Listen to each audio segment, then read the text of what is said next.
Само мал број на текстилни компании во земјава работат со современи машини. Останатиот поголемиот дел работниците во нив работат со стара опрема во производствените погони.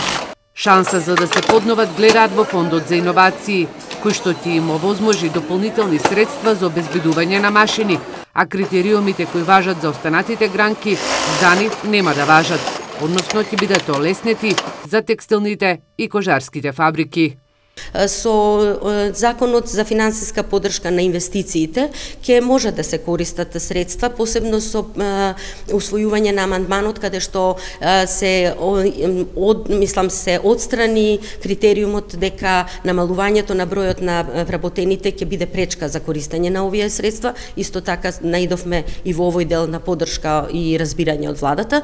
И покрај тоа што овој сектор има низа на проблеми со трошоците и недостатокот на работна сила, сепак Перковска забележува дека сега е моментот да се запре негативниот тренд на оваа индустрија, а потоа и треба да се размислува за раст на текстилната и кожарската индустрија.